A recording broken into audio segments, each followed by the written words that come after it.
trabalhador brasileiro.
Portugal foi pioneiro na expansão marítima por várias razões. Uma de ordem interna foi o fato de que muito cedo Portugal se transformou numa monarquia centralizada. E a coroa portuguesa teve recursos suficientes para empreender uma grande aventura em busca de novas terras. Mas isso é apenas uma história, existem outras razões. Portugal aprendeu com os genoveses da Itália, as técnicas de navegação, andando pelo mar Mediterrâneo.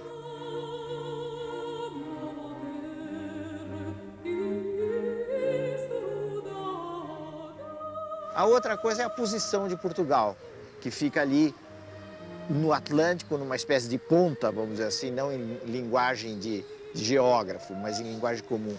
É uma ponta da Europa. E isso facilitava que os portugueses se lançassem pelo Atlântico afora em busca de novas terras.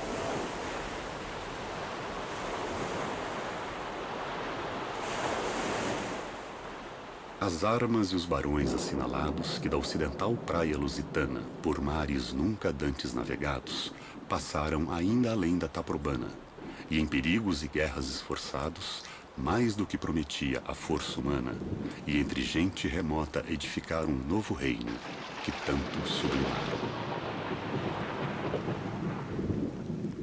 O que é que os portugueses, afinal de contas, foram buscar saindo da sua terra? Certamente eles foram buscar, em primeiro lugar, benefícios materiais. Eram duas coisas as grandes atrações do tempo, eram o ouro e as especiarias. As especiarias eram produtos como a pimenta, a noz moscada, cravo, canela, que serviam principalmente para disfarçar o mau gosto dos alimentos. Por que esse mau gosto? Porque nessa época não havia refrigeração, então era muito comum que os alimentos se estragassem. Ao mesmo tempo havia um espírito de aventura. A aventura não explica tudo, mas a aventura tem um peso. O desejo de conhecer novos mundos, novas terras. Havia toda uma fantasia do que ia ser, do que era o novo mundo. Isso era uma coisa que povoava o imaginário dos europeus desde a Idade Média. As lendas dos animais, das sereias que habitavam as novas terras.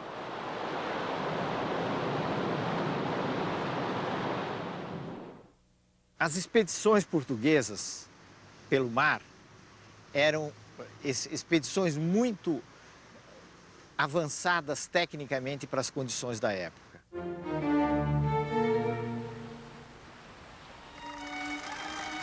Os portugueses inventaram um navio leve extremamente eficiente, que era a caravela. Foi com a caravela, numa grande expedição, que o famoso Pedro Álvares Cabral acabou avistando a terra brasílica nas costas da Bahia.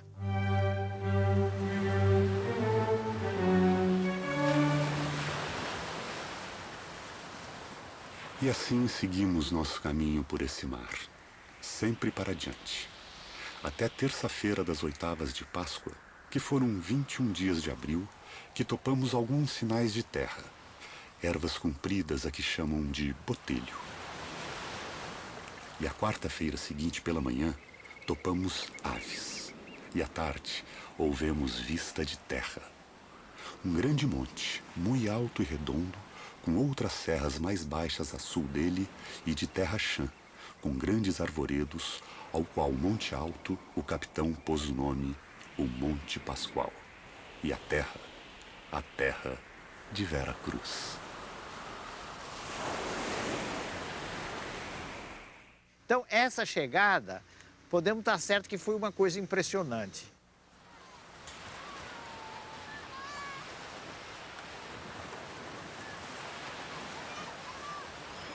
Era um mundo fantástico que se abriu aos olhos dos portugueses. E tem um reverso ainda mais complicado dessa história.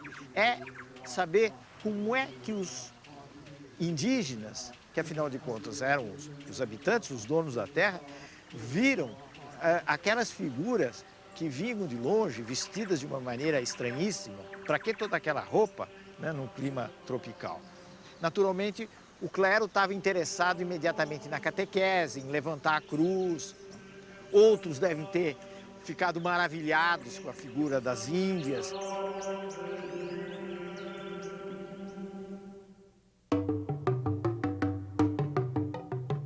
Os quadros que são feitos da chegada, que foram feitos muito no século XIX, refletem uma maneira de ver essa descoberta que pode estar muito longe do real, porque é a maneira de um pintor do século XIX.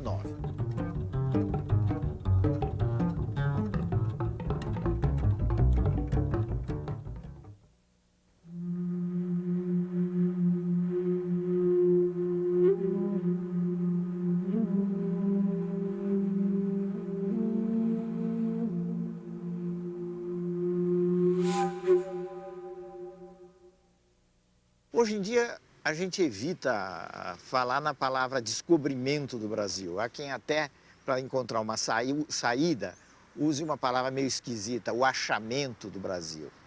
Mas o Brasil não foi nem descoberto nem achado. Se nós tomarmos essa expressão para dizer, bom, isso era uma terra inteiramente vazia que os portugueses chegaram.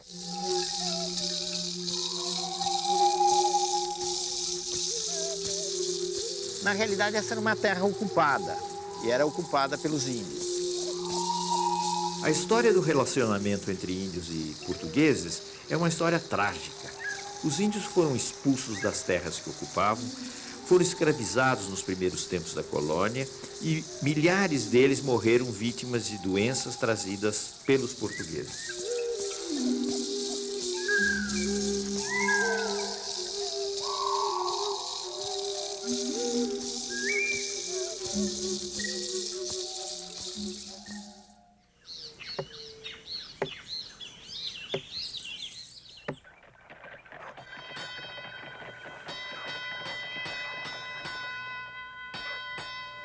Esse Brasil dos primeiros tempos, dos anos 1500, 1600, pode ser definido, melhor do que qualquer outra coisa, por uma frase de um cronista importante do Brasil, que foi Frei Vicente de Salvador. Frei Vicente de Salvador dizia que os portugueses, a princípio, se arrastavam pela praia como caranguejos. O que quer dizer isso? Que eles conseguiam ficar apenas na praia, quer dizer, ficavam apenas no litoral. E muito concentrados no litoral do Nordeste. Eles estavam muito preocupados e muito interessados no comércio com a Índia. E eles pensaram no Brasil como uma espécie de ponto de parada na rota para as Índias. A primeira forma de governo do Brasil colônia foi o sistema de capitanias hereditárias. As capitanias, em geral, fracassaram, com exceção de São Vicente e Pernambuco. Diante do fracasso, então, Portugal estabeleceu um sistema centralizado de governo, que foi o governo geral.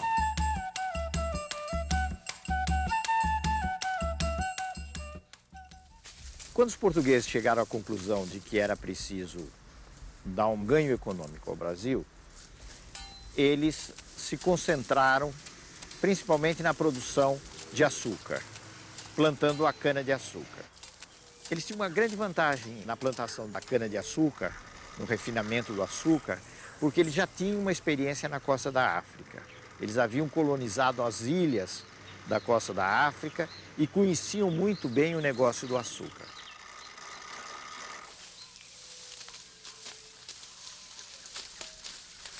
Só que para tocar uma grande fazenda de cana, eles necessitavam de braços.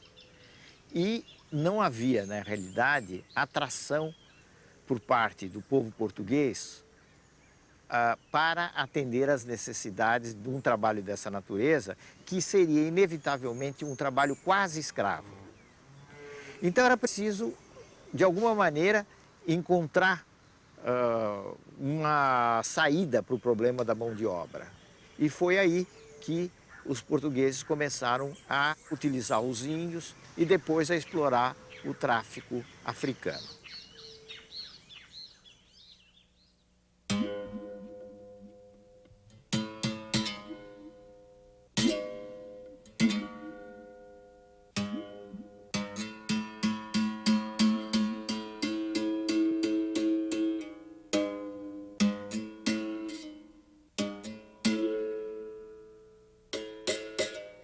Os escravos vieram em condições muito penosas para o Brasil. Morria muita gente na travessia da costa da África para o Brasil.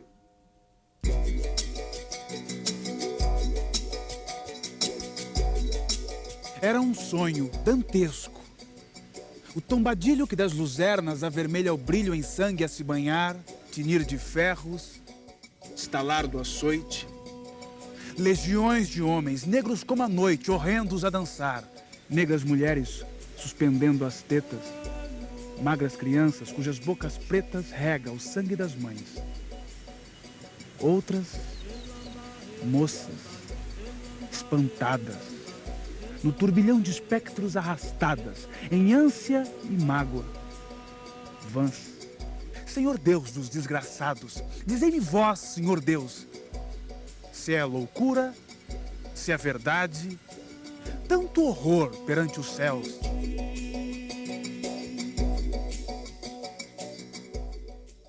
Chegando aqui, eles, em geral, ficavam muito perdidos do ponto de vista da sua organização, nos primeiros tempos, porque eles vinham de várias regiões da África, eles muitas vezes não se conheciam, e isso era incentivado pelos senhores que não queriam que os escravos tivessem algum grau de organização.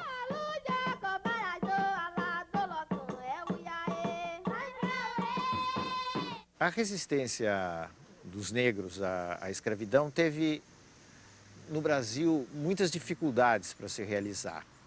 A extensão do país, a diversidade dos grupos, mas ela acabou existindo.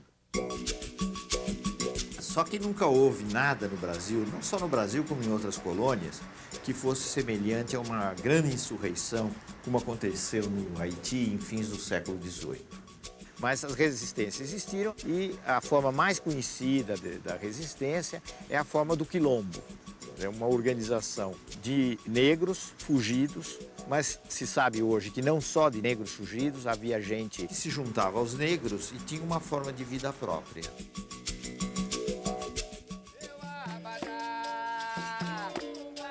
A gente deve lembrar uma coisa, que o escravo era importante não apenas como mão de obra para as fazendas, que o negócio comercial de traficar com escravos era extremamente importante.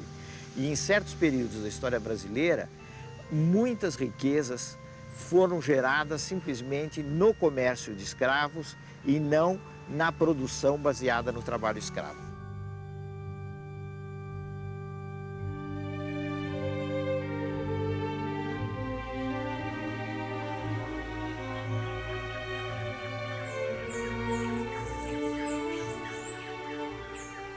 A presença mais importante no Brasil colonial, além dos portugueses, naturalmente, foi a presença dos holandeses.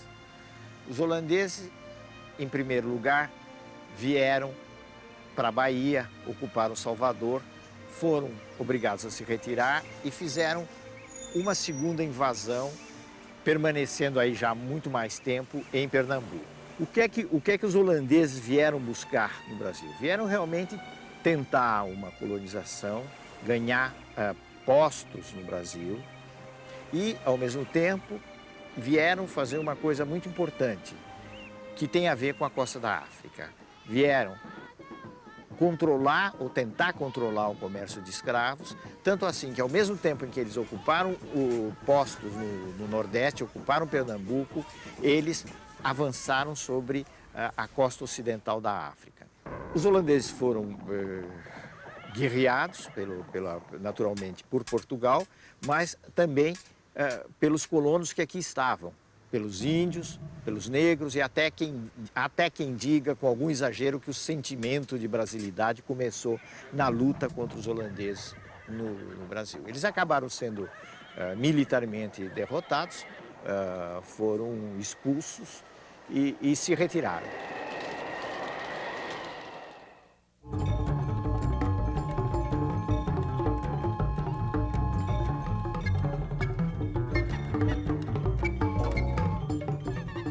O Brasil do século XVII ainda é um Brasil pouco explorado. Era um Brasil atrasado, um Brasil mais indígena. O caso de São Paulo, por exemplo. O que era São Paulo? São Paulo era uma terra de gente rústica, os famosos bandeirantes, que viviam de avançar pelo sertão, apresar os índios, conquistar território para a coroa portuguesa. Os bandeirantes desempenharam um papel muito importante nesses avanços no interior do Brasil.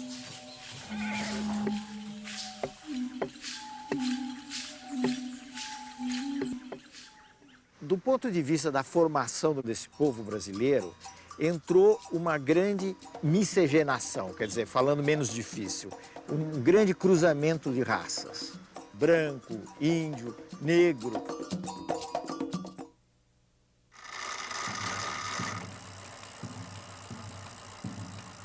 Em meados do século XVIII, mais ou menos, finalmente os portugueses quebraram uma frustração muito grande que eles tinham com os espanhóis. Porque os espanhóis, nas conquistas deles na América, desde o México até o vice-reinado do Peru, tinham encontrado quantidades enormes de ouro e prata.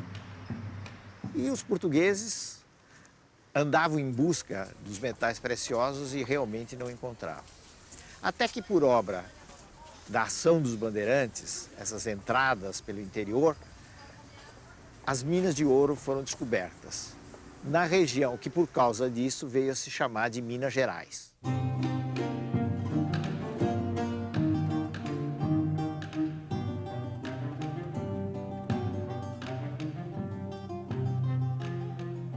Do ponto de vista da sociedade, nós temos a primeira experiência de grande imigração branca para o Brasil. Quer dizer, os portugueses não se interessaram pelo açúcar, muito menos por entrar pelo sertão adentro, né? Mas quando se soube que havia ouro no Brasil, metais preciosos no Brasil, diamantes no Brasil, houve uma imensa corrida em busca do ouro para o Brasil de imigrantes vindos de Portugal.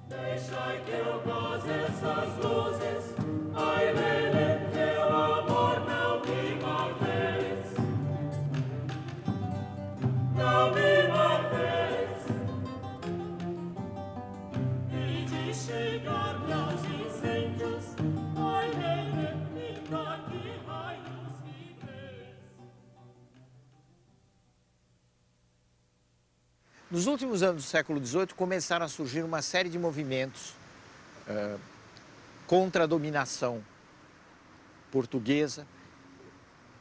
Dizer que eram movimentos de independência talvez seja um pouco exagerado. Desses movimentos, apesar de haver outros muito mais populares do que a Inconfidência Mineira, a Inconfidência foi a mais importante, foi a que teve a maior repercussão. Basta ver a atitude que a coroa teve. A coroa montou um grande processo, condenou várias pessoas à morte e, no fim, acabou fazendo uma encenação espetacular com o enforcamento de Tiradentes.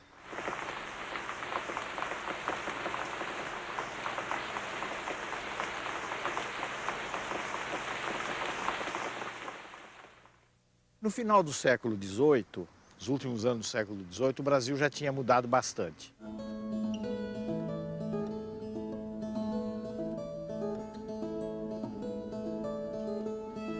a gente já pode dizer que os portugueses não se arrastavam pela costa como caranguejo. Já tinham avançado para colonizar o país. Não era ainda o Brasil de hoje, mas era alguma coisa que, na sua fisionomia de território, se aproximava do Brasil de hoje.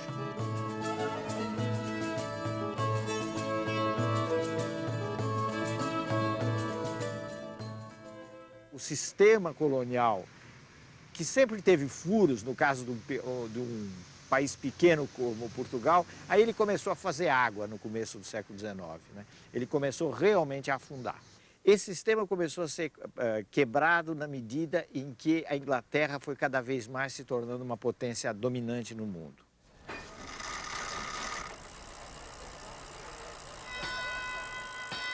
Os ingleses começaram a se desinteressar do tráfico de escravos, não é porque eles tinham razões humanitárias, de repente, para acabar com o tráfico de escravos, mas porque a mão de obra livre começou a se tornar mais interessante, livre entre aspas, porque as pessoas eram bastante exploradas, mas de qualquer forma já não tinham mais a condição de escravos. Então, nesse sentido, o sistema colonial que trazia embutido com ele o controle, o monopólio de um comércio de escravos, também começou a fazer água, começou a quebrar. E começaram a entrar as ideias de liberdade de comércio, de liberdade de expressão, de abertura de todos os portos, de todos os polos do mundo. Tudo isso veio junto com o movimento de, pelo menos, autonomia das antigas colônias.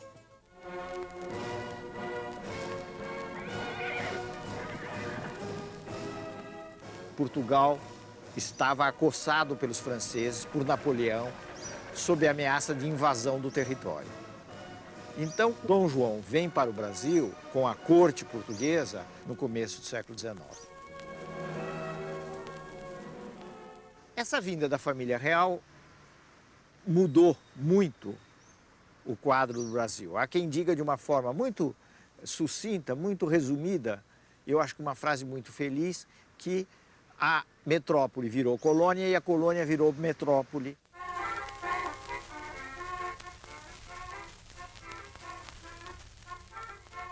Houve uma transformação no plano da arquitetura, da habitação, no plano dos costumes, enfim, uma série de coisas na vinda de pintores que vieram embelezar a corte. No plano das relações internacionais, um dos fatos mais importantes da vinda de Dom João VI é o reconhecimento, com todas as letras, da liberalização do comércio internacional. Quer dizer, o Brasil tinha os seus portos abertos às nações amigas, e a gente deve pôr isso entre aspas, porque as nações amigas, nesse caso, era uma expressão que significava basicamente a Inglaterra. Quer dizer, a partir daí a Inglaterra pôde ter um acesso direto aos portos brasileiros, ao comércio com o Brasil, coisa que já existia, mas de uma forma indireta.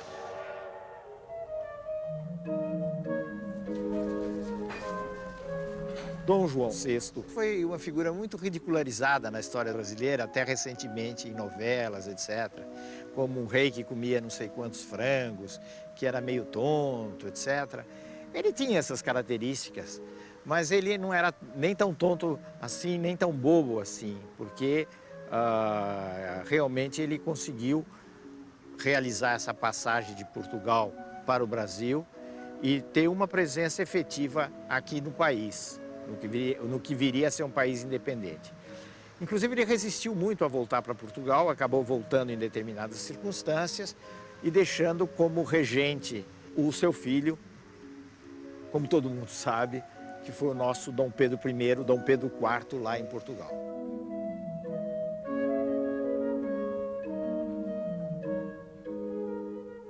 Esse fato da presença de Dom Pedro e também as pressões das elites do Rio de Janeiro, sobretudo, acabaram levando a uma situação de progressivo atrito com as cortes portuguesas, situação que acabou concluindo com o famoso ato que é muito discutido, muito comentado, foi objeto de quadros históricos, que foi a independência do Brasil, aqui em São Paulo, na colina do Ipiranga.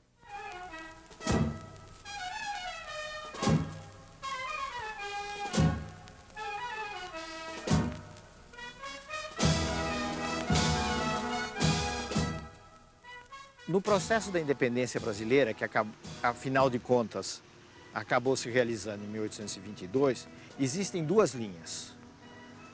Uma linha mais revolucionária, mais de transformação.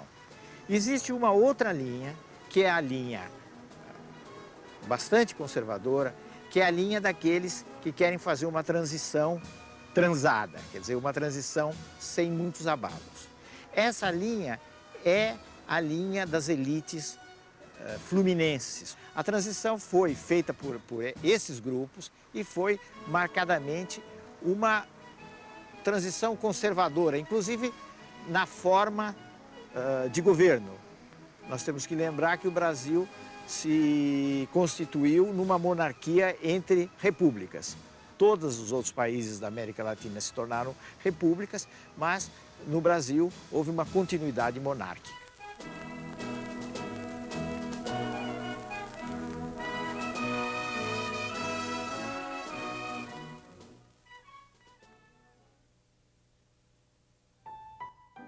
No próximo programa, o Império Brasileiro torna-se definitivo. O longo reinado de D. Pedro II, o sucesso do café, o começo da indústria e, ainda assim, a demora em pôr fim à escravidão.